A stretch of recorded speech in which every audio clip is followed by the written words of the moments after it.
Bonsoir Jean-Pierre Boyle. Bonsoir. Alors c'est vrai que ce procès de l'attentat au musée juif fait beaucoup parler de lui, en particulier suite aux prises de parole de la défense de Nemmouche. On a vu il y a 2 jours à peine, ils étaient tensés par la présidente de la cour d'assises qui leur disait de prendre conscience de la gravité de leurs propos alors qu'ils venaient d'accuser les enquêteurs de faux. C'est fréquent ça comme scène dans un prétoire ? Alors c'est peut-être pas inutile de rappeler que M. Nemmouche est présumé innocent quand même jusqu'à une décision de condamnation. Et il n'est pas inutile de préciser que c'est pas facile de défendre des personnes de ce style-là. Et que la défense qui est faite par les 3 avocats de M. Nemmouche est une défense difficile. M. Nemmouche est accusé de faits extrêmement graves. Il a donc droit plus que jamais à avoir à ses côtés un avocat.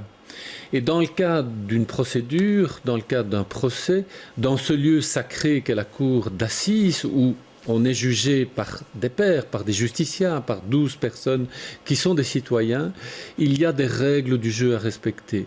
Un des droits fondamentaux, c'est l'immunité de plaidoirie. C'est un droit, c'est un privilège qui appartient à la défense et qui doit être profondément respecté. Et je rappelle que cela veut dire qu'un avocat est capable et peut dire tout, même ce qui gêne, même ce qui est désagréable. C'est un droit fondamental lié au droit de la défense. Et cette immunité de plaidoirie ne connaît pas de limite ? Alors, cette immunité plaidoirie, elle est fondée. Il y a un texte, les articles 444 et 45 du Code judiciaire. Il y a très peu d'exceptions. Quelles sont les exceptions ? C'est lorsqu'il y a des attaques méchantes à la monarchie, à la Constitution, aux lois ou aux autorités, ou lorsqu'il y a des imputations qui ne sont pas justes, qui sont mensongères à l'égard de tiers. Mais je rappelle que s'il y a des dérapages, celui qui est compétent, c'est le bâtonnier. C'est le bâtonnier de l'Ordre français des avocats du barreau de Bruxelles qui est compétent. Ce n'est pas la présidente de la cour d'assises. Certes, elle a la police d'audience, certes, elle peut rattraper certains propos, et certes, c'est elle qui fait en sorte que ce soit malgré tout un procès qui soit audible et qui soit possible d'aller jusqu'au bout, mais ce n'est pas elle qui est compétente s'il y a un incident, c'est le bâtonnier. Ouais. Alors ici, quand même, pour reprendre mon exemple de départ, mais il y en a d'autres dont on pourra parler dans la suite de cette discussion.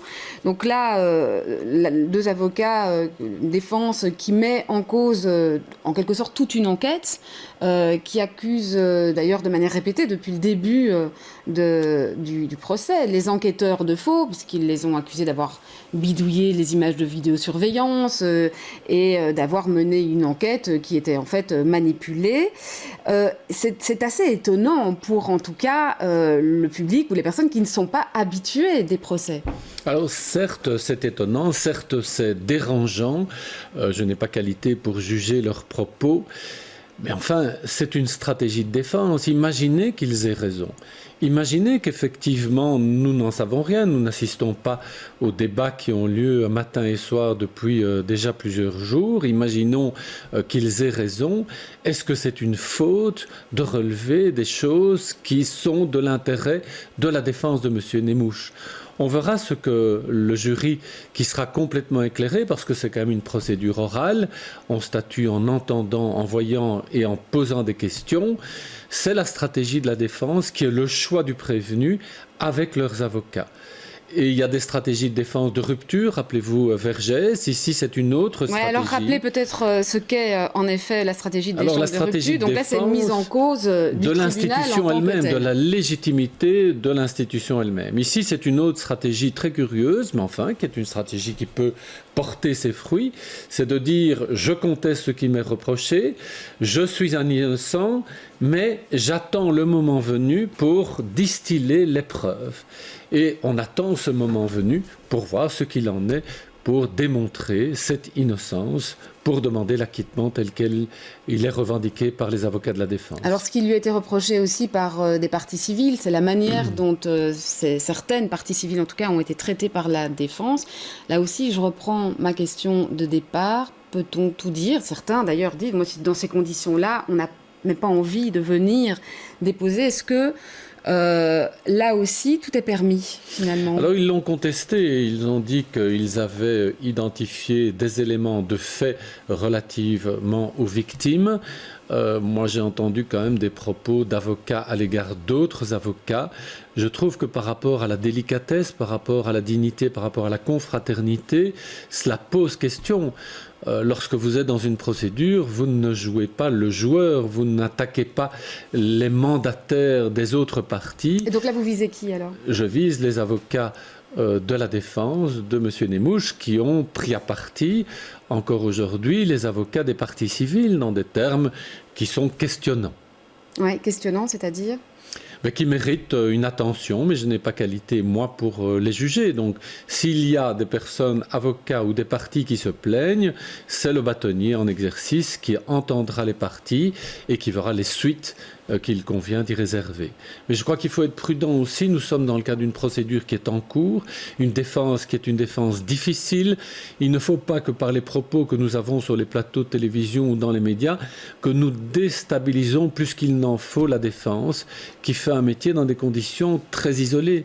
Et donc il faut avoir un certain respect aussi des avocats et des parties. Alors là, on parlait essentiellement de ce qui se passe devant le tribunal.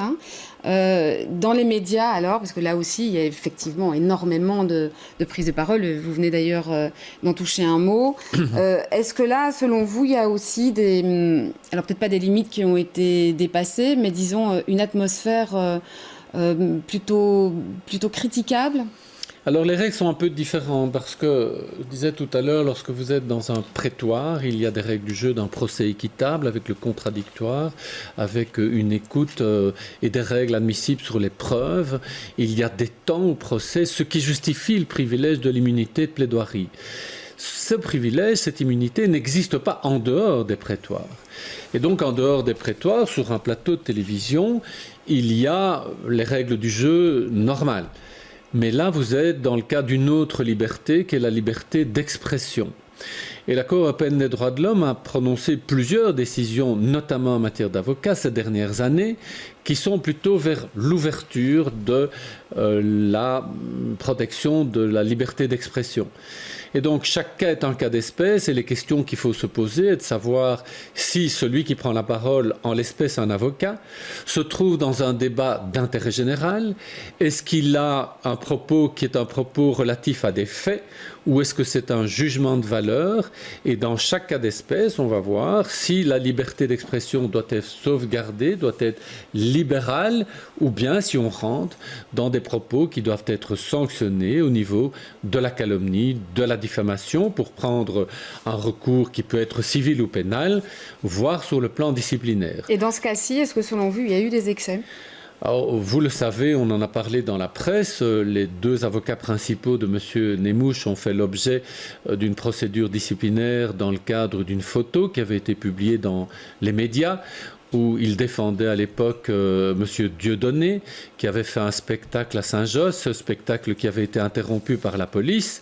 Et à la suite de cette procédure, M. Dieudonné est allé avec ses avocats déposer plainte au comité P derrière le Parlement. Et à cette occasion, ont posé sur une photo à côté de leur client en faisant le geste de la quenelle.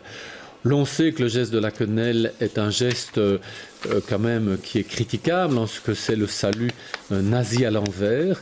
Il y a une plainte qui a été déposée. Le conseil de discipline du ressort du Brabant a sanctionné les deux avocats à une peine de 2 mois de suspension avec sursis, une peine d'inéligibilité et une publication de la sentence. Et ce qui est intéressant dans la sentence, c'est qu'on relève que les avocats contestaient certes avoir eu un geste d'antisémitisme, mais le conseil de discipline considère qu'ils ont créé une apparence de confusion avec leurs clients qui avaient déjà été condamnés à plusieurs reprises pour actes antisémites. Et ils devaient avoir une prise de conscience de la réalité des choses. Et ils ont été sanctionnés au niveau disciplinaire par rapport au devoir de violation, de devoir de ne pas porter atteinte à l'honneur de l'ordre, devoir de dignité, devoir de délicatesse. Ils ne sont pas allés en appel et ils ont acquiescé à la décision. Donc voilà un exemple d'une action en dehors d'un prétoire, d'une photo qui est publiée dans des médias et qui a manqué au devoir de la profession. Et il y a eu des suites disciplinaires comme il se devait. Très bien, merci Jean-Pierre Beul. Et puis on verra si dans le cas présent, eh bien, il y aura également des suites ou pas. On le verra. Merci en tout cas d'être venu nous donner votre éclairage